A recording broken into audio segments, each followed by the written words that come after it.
Yeah, I just took this 40-gallon water heater out of our attic, and I don't know, it probably weighs 50 pounds, 60 pounds empty, but it's cumbersome. Anyway, right now I'm trying to take the top off to look at it, and it's kind of difficult because obviously they fill it with foam and they plug it with this plug, so everything's kind of stuck together there. I've got the top off, and interesting, they use kind of a combination of foam on the outside and fiberglass around the pipes, the flue and all. I guess that's because of the heat. Interesting. So anyway, here's the top. Obviously we came close to having a leak there, and there's the anode rod and the other pipe. I've cut into the side of the sheet metal, and you can see there's a piece here, and we're down again where the foam stops and the fiberglass starts because of the, I guess, the heat again. So what I'm trying to do is make this hole big enough so I can see in there and see what's going on. I've cut this door open, and boy, the metal is in really good shape, but there's really something in here that you can see. All right, now again, here's what it looks like. It's about, just describing it, it's first of all, you can see the faucet. The outlet is right here as I go across, and it's, so the outlet is clear, and but there's a lot of mud or something. There's a lot of it on the other side of the back there, and then the thermostat is coated. You can see here's the thermostat, and I'm showing you where it comes in, which is not good, I'm sure. And the walls are really smooth. There's no corrosion at all. I'm going to point the camera up and see what you can see up above.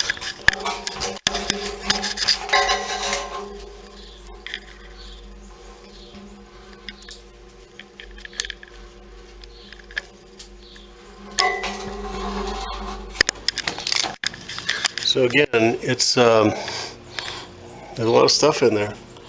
What it is, I don't know. I'll do a little digging.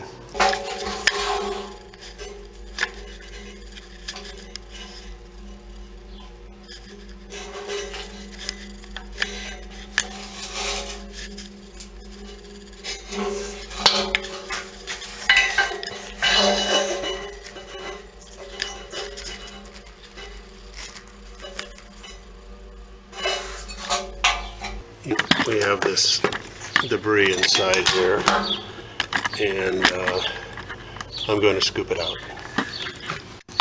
And the reason I'm scooping this out is to get an impression of how much was in there. So here we go. I'd say at the edges there's about 2 inches, and in the back, whew, there's a large chunk of it. It was obviously on the wall, and this is interesting. There's a rod. This could be the anode, I suppose. I don't know. I'm scooping this out. I'm gonna have to look at this a lot closer, but it almost looks like mud mainly, and maybe an inch on the bottom. In the back, oh, there's another rod. This must be the anode, what's left of it. I would have thought that would have been a lot bigger. Ooh, there's a lot of stuff back here in the back wall, on the other side of the, almost opposite of the drain. It's almost like they ought to have a drain in different places. A lot of stuff on the edges where the convex bottom is. Let's see, no, it's concave. It comes up. Yeah.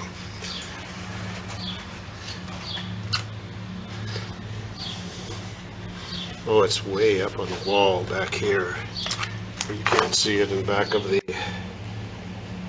pipe, back of the flue. Oh, the convex part has a coating of about an 1/8 inch of this stuff, so that definitely would affect the heat transfer. See, I'm taking this right off of the concave bottom here. It's actually convex on this side. It goes up.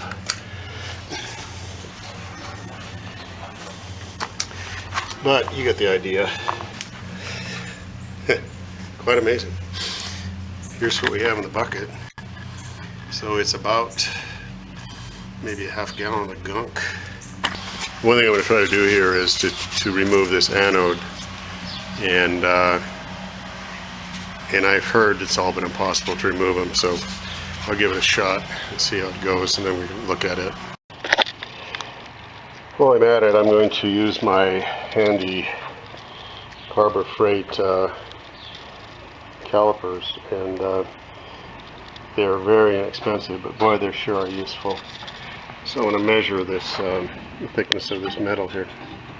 But it says 1/10 of an inch. Again, looking at this, man, it's amazing. It's I guess it's surely got a glass lining, but it's just no, there's no corrosion at all. Just amazing. And I had to, I couldn't get it off with an 1/16" socket in about almost a 2-foot breaker bar, and I couldn't get it off with penetrating oil, and I couldn't get it off with heat. So I cut a slot in it, and it came out. And you can see that this is what remains of it. Those tiny little rods are from here, and obviously the original anode was, I'm going to guess, 1/2 inch or so, but it's completely gone. And so obviously it did something. Also of note is this sheet metal here is a method, I think, to recover heat. It swirls the heat up so that you don't lose all of it just straight up, as I remember anyway. Anyway, this is the anode, and I don't think the average person would ever get it out. I've heard you can get them out with a impact wrench, but I'm not sure it's worth it. It's anyway, this has been interesting.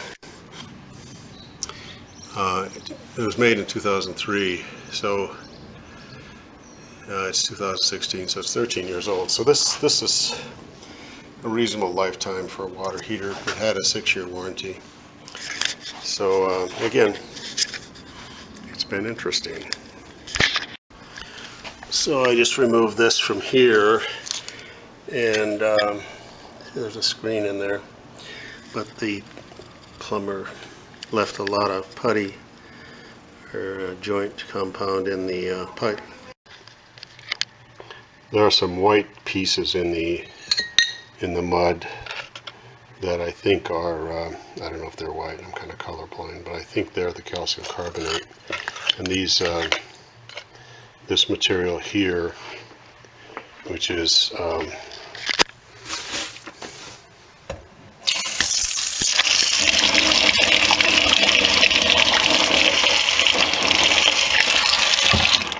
this material here is probably either calcium carbonate or sodium carbonate. This water has been softened at some times, but it hasn't always been soft. So this is the plating on the bottom of the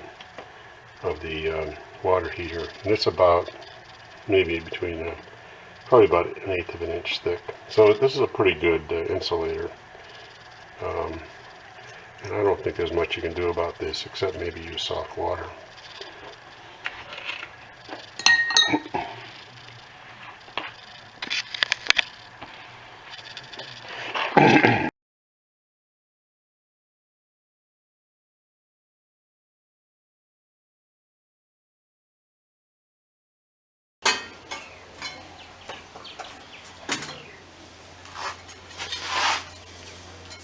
This is a light coating though, this is probably sodium carbonate. It's very soft. this rim around here looks like it's rusting, and then on the top you can see there's some pitting, which is rust too.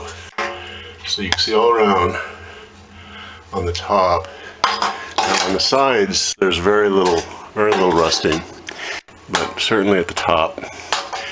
And you can see why you need the anode and cathodic protection. Interesting here is the dip tube. It has holes in the side for water distribution, and the end of it is somewhat crimped and plugged, and the dip tube is plastic. It's probably CPVC. And of course this right here in front of us is a flue tube. By and large,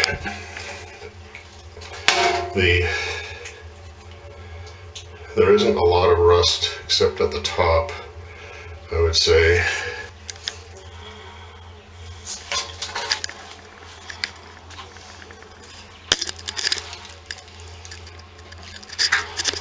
The flue tube looks pretty rust-free, I would say.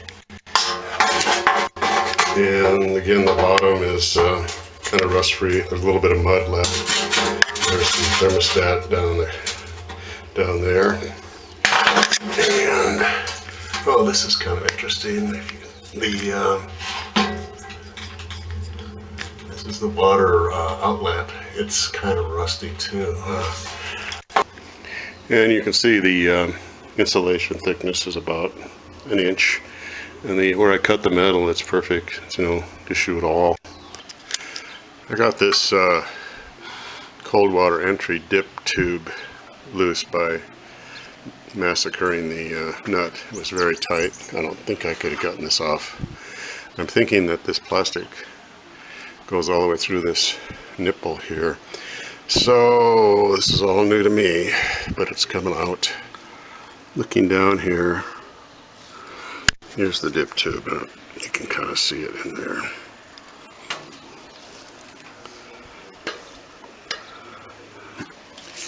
So we have what appears to be some sort of a little flapper in the end here, either by accident or intent, and I suspect by accident.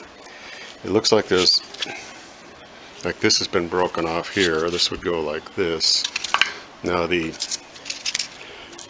tube we have here, and you can see it's closed on the end, except for a tiny little hole. It's got side outlets all the way around it. And the whole length of this tube is about 2 feet, meaning it goes down. It certainly doesn't. This dip tube fits on here, and was probably broke off here. So anyway, this is how the dip tube works. The dip tube, as you can see, does not go all the way to the bottom. It goes actually it's probably about a foot off the bottom, because the bottom is well below that cutout down there. I think the dip tube kept it debris free on its side, but not both sides. So here's the water heater with the top cut out and the top off, the side cut out I mean, and now it's the other side. So here's the water heater. As you can see, there's a cutout. There's a cutout. Actually, we'll try to take this pressure temperature, I think it's a pressure temperature relief valve off now. Alright, here we're going to take loosen it up. This wasn't too bad. I didn't need to heat it or anything. I just needed to use vice grips. The vice grips are not exactly the right tool, but that's what I have here. So what do we have? So it's got a slight coating of calcium carbonate or sodium carbonate, one or the other, probably sodium, and so it's probably in pretty good shape.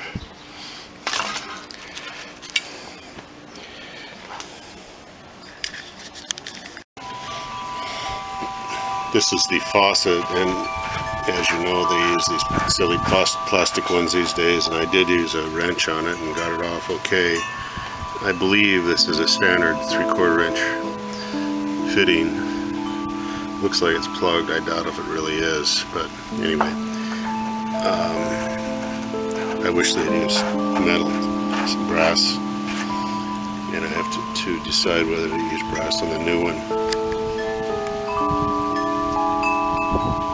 And I don't know whether it's ever smart to replace one or not. I sort of doubt it. It looks like you could get a wrench in there, but it's tight, and it looks like it might be a risky